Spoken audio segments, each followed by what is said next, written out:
প্রায় ৫,০০০ ভুয়ো জন্ম সার্টিফিকেট দেওয়ার অভিযোগ, গ্রেফতার পঞ্চায়েত সেক্রেটারি সহ আরো ৩ জন। নদিয়ার হাঁসখালী ব্লকের বহুলা ২ নম্বর গ্রাম পঞ্চায়েতের ঘটনা। ৪,৮৮৮টি ভুয়ো জন্ম সার্টিফিকেট দেওয়ার অভিযোগ ওই সরকারি আধিকারিক এবং কর্মীদের বিরুদ্ধে। বিভিন্ন সরকারি প্রকল্পের টাকা তছরূপে অভিযোগ এবং পুরো ঘটনার তদন্ত শুরু করেছে হাঁসখালী থানার পুলিশ।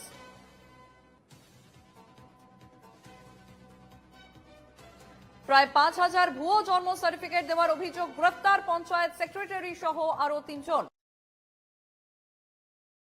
নদিয়ার হাঁসখালী ব্লকের বহুলা ২ নম্বর গ্রাম পঞ্চায়েতের ঘটনা এবং ৪,৮৮৮টি ভুয়ো জন্ম সার্টিফিকেট দেওয়ার অভিযোগ ওই সরকারি আধিকারিক এবং কর্মীদের বিরুদ্ধে।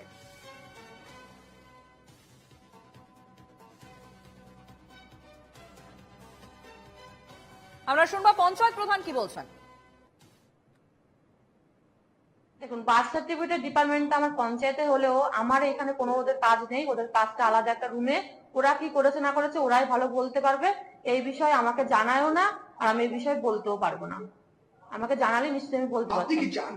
আমি চাই যে পুলিশ প্রশাসনের কাজ করছে, পুলিশ প্রশাসন এই ব্যাপারটা দেখুক। যদি ওরা দোষী হয় ঠিক আছে, পুলিশ প্রশাসনের মতো কাজ করবে।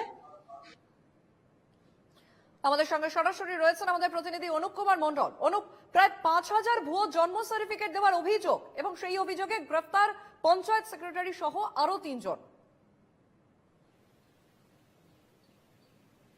দেখো সঞ্জয়, তোমাকে আমি একটা কথা বলে রাখবো, সেটা হচ্ছে অর্চনা বাইন বলে যে একজন ভদ্রমহিলা, তার অভিযোগ ছিল হচ্ছে তার বাড়ির সামনে বেশ কিছু আধার কার্ড এবং তার নাম ব্যবহার করে জন্ম সার্টিফিকেট কিন্তু তৈরি করে তার বাড়ির সামনে ফেলে দিয়ে গেছিলেন। আর তারপর কিন্তু হাঁসখালী থানায় তিনি অভিযোগ দায়ের করেন। অভিযোগ দায়ের করার পর কিন্তু হাঁসখালী থানার পুলিশ ঘটনার তদন্ত শুরু করে। তদন্ত শুরু করার পর কিন্তু হাঁসখালী থানার থেকে কিন্তু গোপাল ঘোষ, শ্যামল মণ্ডল, তন্ময় মণ্ডল এবং প্রকাশ রায়, এই ৩-৪ জনকে কিন্তু গ্রেপ্তার করে। গ্রেপ্তার করার পর কিন্তু কালকে রানাঘাট মহকুমার আদালতে তোলা হয়। রানাঘাট মহকুমার আদালতে তোলার পর কিন্তু হাঁসখালী থানার পুলিশ কিন্তু 17 দিনের কিন্তু পিসি নেন, কিন্তু আদালত কিন্তু 7 দিনের মঞ্জুর করে। তারপর কিন্তু এই রাজনৈতিক কিন্তু তরজা কিন্তু তুঙ্গে হয়। কিন্তু আর এই বিষয় নিয়ে কিন্তু রানাঘাট উত্তর পূর্ব যিনি বিধায়ক আছেন অসীম বিশ্বাস, তিনি কিন্তু জানান যে 2018 সাল থেকে 2023 সাল পর্যন্ত বগুলা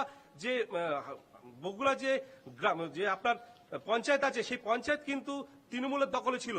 সেই ক্ষেত্রে কিন্তু এই দুর্নীতি তৃণমূলের আমলে হয়েছে। আর এখন কিন্তু বগুলা 2 নং গ্রাম পঞ্চায়েত কিন্তু বিজেপির অন্দরে, বিজেপির আমলে রয়েছে। কিন্তু সেক্ষেত্রে কিন্তু বিজেপির আমলে কিন্তু এই ঘটনা ঘটেনি। অন্যদিকে কিন্তু পঞ্চায়েত সমিতির যিনি সভাপতি আছেন শিপ্রা বিশ্বাস, তিনি কিন্তু বলছেন যে এইটা সম্পূর্ণটাই পুলিশ তদন্ত শুরু করেছে, পুলিশ এই বিষয়টা নিয়ে খতিয়ে দেখবে, এমনটাই সূত্রে জানা যায়। তবে এই বিষয় নিয়ে কিন্তু যথারীতি রাজনৈতিক চর্চা কিন্তু তুঙ্গে এখন। বেশ, ধন্যবাদ অনুপ। পঞ্চায়েত সমিতির সভাপতি এবং বিধায়ক কি বলছেন শুনবো।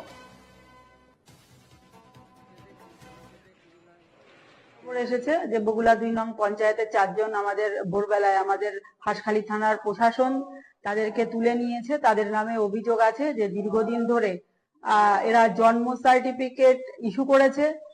প্রায় 4,888টা আমাদের কাছে যে খবর আছে সেই মতো আমরাও দেখছি। আমরাও ব্লক থেকে এ ব্যাপারে তৎপর, যে বিষয়টা কি ঘটলো আমরা দেখে নিয়ে সঠিকভাবে তারপর আমরা এই বিষয়ে সঠিক সিদ্ধান্ত নিতে পারবো। হসপিটালে প্রত্যেকটা মানুষই যায়। আমাদের এখন আগের মতন আর বাড়িতে এইভাবে প্রসূতি তারা থাকেও না, যে বাচ্চা শিশুর জন্ম হচ্ছে। কিন্তু সেটাই আমাদের দেখার যে হসপিটাল থাকা সত্ত্বেও এত হিউজ পরিমাণে এই জন্ম সার্টিফিকেট কি করে এই পঞ্চায়েত থেকে হলো, যেখানে আমরা অন্যান্য পঞ্চায়েত থেকে দেখতে পাচ্ছি কোনো জায়গায় 5টা 10টা 6টা হয়েছে, সেখানে এই পঞ্চায়েতে এত পরিমাণ কিভাবে হলো সেটা প্রশাসনের আওতায় আছে। প্রশাসন সেই দিকে নজর রাখছে। ওখানকার প্রধান ভারতীয় জনতা পার্টির সুস্মিতা বিশ্বাস বর্মন, সেখানে কথা হয়েছিল। কিন্তু এই সেক্রেটারি এমন কাজ করেছে, বার্থ সার্টিফিকেটের ক্ষেত্রেও প্রধানকে সম্পূর্ণভাবে অন্ধকারে রেখে প্রধানের যে অ্যাপসটা থাকে, বিশেষ করে লগল যে অ্যাপসটা থাকে দঙ্গল অ্যাপস, সেটাকে সম্পূর্ণভাবে প্রধানের অজ্ঞাত স্বরে, প্রধানকে না জানিয়ে সে সম্পূর্ণ অনৈতিক কাজটি করেছে। এর সঙ্গে ভারতীয় জনতা পার্টির নির্বাচিত জনপ্রতিনিধিরা কেউ যুক্ত নয়, ভারতীয় জনতা পার্টির দলের কোনো নেতৃত্ব যুক্ত নয়। তৃণমূল পরিচালিত পঞ্চায়েতের